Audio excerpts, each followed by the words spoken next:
359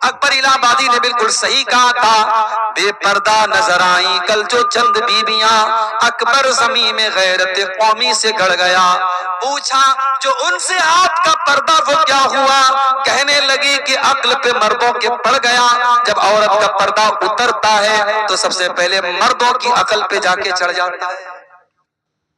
جی ہاں، وہ مرد دیوس ہے، وہ مرد بے غیرت ہے جس کے گھر کی بیٹی، بہو اور بہن بے پردگی کرے، بے حیائی کرے اور اس کو کوئی فرق نہ پڑے، اس کی ماتھے پر کوئی شکن نہ آئے۔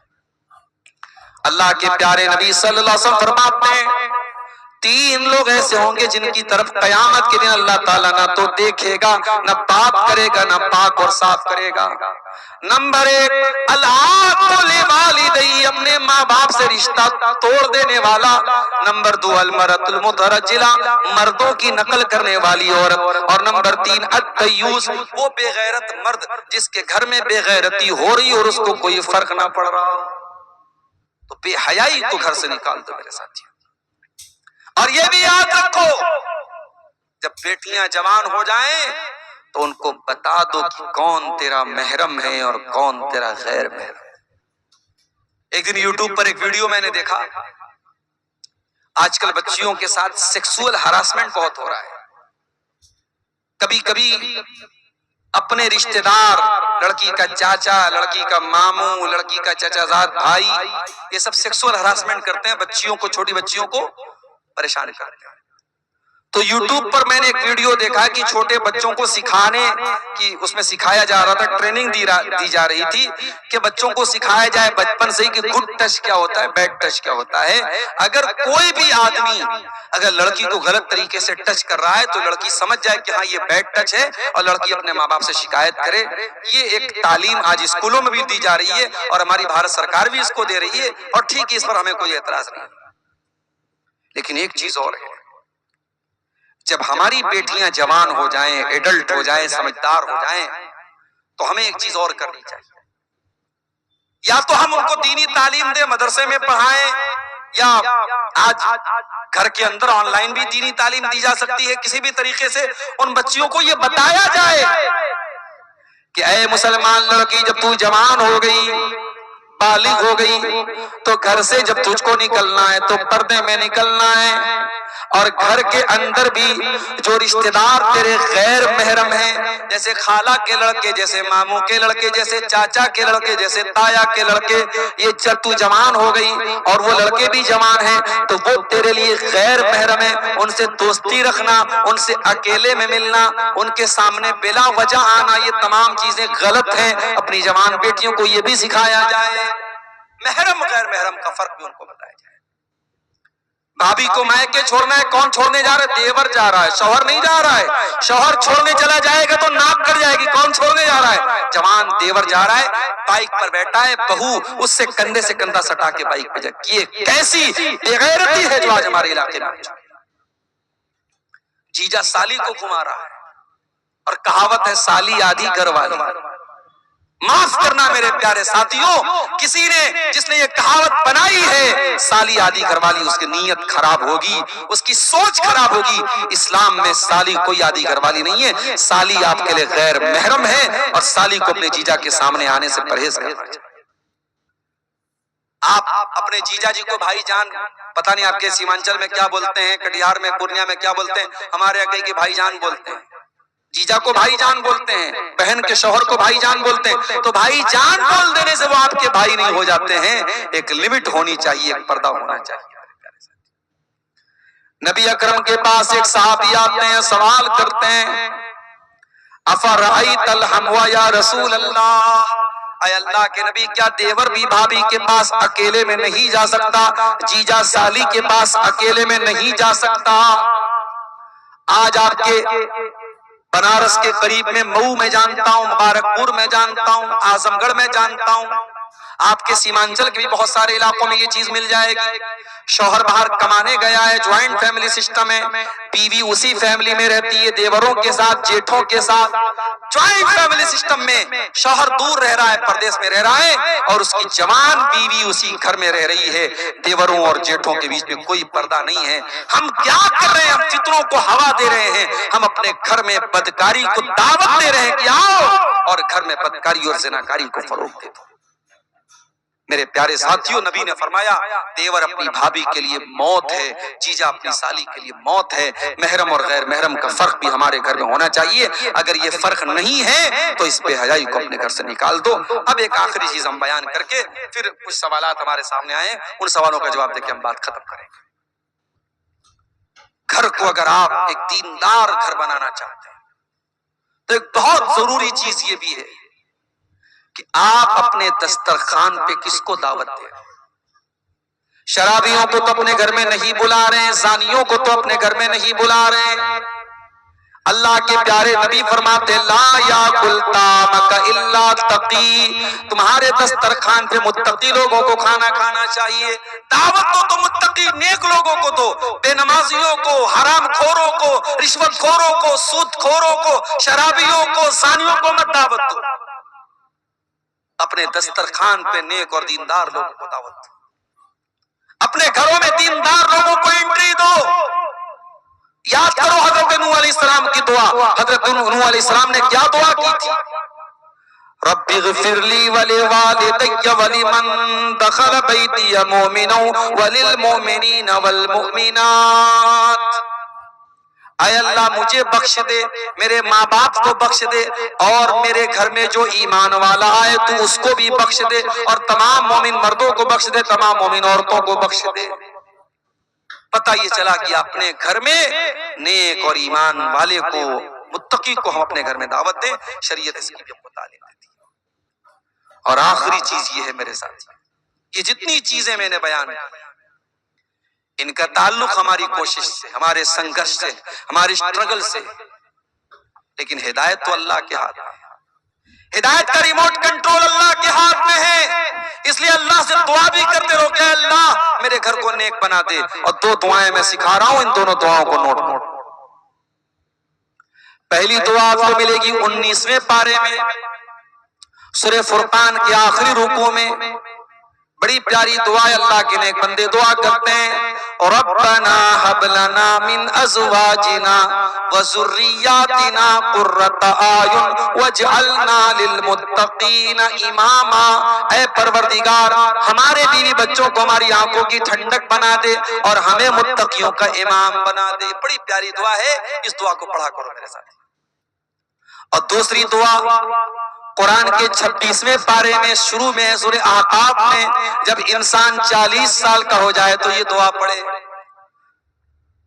40 سال کا جب انسان ہو جاتا ہے نا تو میچیور ہو جاتا ہے, اور جو 40 سال میں بھی نہ سدھرے وہ قبر میں جانے تک بھی نہیں سدھرے گا. بات نوٹ کرو. بری عادتیں جو چھوٹنے والی ہوتی ہیں 40 سال تک چھوٹ جاتی ہیں, اور جو بری عادتیں 40 سال تک نہ چھوٹے وہ 70 سال میں بھی نہیں چھوٹے. کچھ بوڑھوں کو دیکھو, 70 سال کے بوڑھے ہیں, چوراہوں پر بیٹھے ہیں, اور ان کی آنکھیں جو ہیں ادھر ادھر گھوم رہی ہیں. وہ جوانی کی شرارتیں بڑھاپے میں, ہاتھوں میں جنبش نہیں, پیروں میں طاقت نہیں, مگر وہ شرارتیں بڑھاپے میں بھی زندہ رہتی ہیں بعض بوڑھوں کے اندر. تو 40 سال انسانی زندگی کا بڑا اہم پوائنٹ ہے. اسی لیے اللہ نے 40 سال کا ہونے کے بعد یہ دعا سکھائی, اور رب اوزعنی ان اشکر نعمتک التی انعمت علی وعلی والدی وان اعمل صالحا ترضی واصلح لی فی ذریتی. بڑی پیاری دعا ہے. اے اللہ مجھے توفیق دے کہ میں تیری نعمتوں کا شکریہ ادا کروں. جو نعمتیں تو نے مجھ کو دی اور میرے ماں باپ کو دی, اور اے اللہ مجھے توفیق دے کہ میں ایسا نیک عمل کروں جس سے تو خوش ہو جائے. وَأَصْلِحْ لِي فِي ذُرِّيَّتِي, اور اے اللہ میری اولاد کی تو اصلاح کر دے, میری اولاد کو نیک بنا دے, میری اولاد کو اچھا بنا دے. یہ بڑی پیاری دعا, یہ دونوں دعائیں پڑھا کرو میرے ساتھ. دعائیں پڑھا کرو، اللہ سے تعلق مضبوط رکھو، انشاءاللہ اللہ آپ کے گھر کی حفاظت کرے گا۔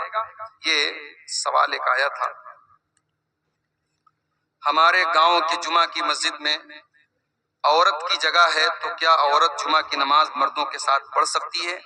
پڑھ سکتی ہے نہیں، پڑھنا چاہیے۔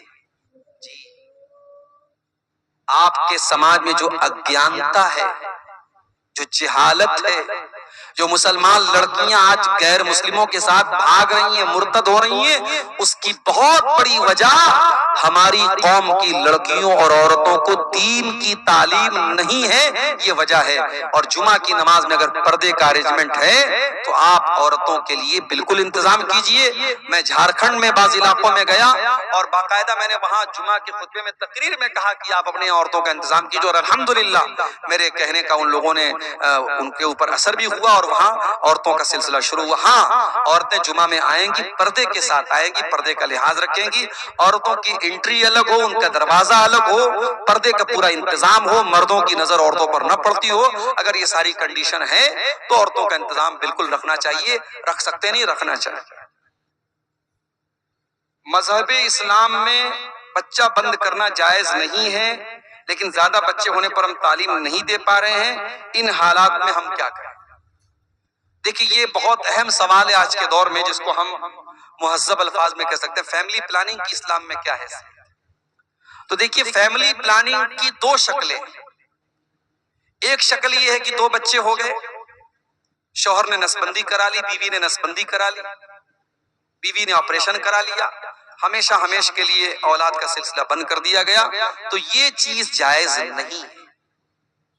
پرماننٹ اس سلسلے کو روک دیا جائے جب تک کہ کوئی ایسی مجبوری نہ ہو۔ کبھی کبھی ایسا ہوتا ہے کہ عورت کے اندر کچھ کریٹیکل بیماری ہوتی ہے اور ڈاکٹروں کا اتفاق ہوتا ہے کہ اب اگر یہ پریگننٹ ہوئی تو اس کی جان کو خطرہ ہے، اور ڈاکٹر کا کہنا ہوتا ہے کہ آپ اس کا آپریشن کرا دیں، تو وہ ایک مجبوری کی صورتحال ہے، اس میں کرایا جا سکتا ہے۔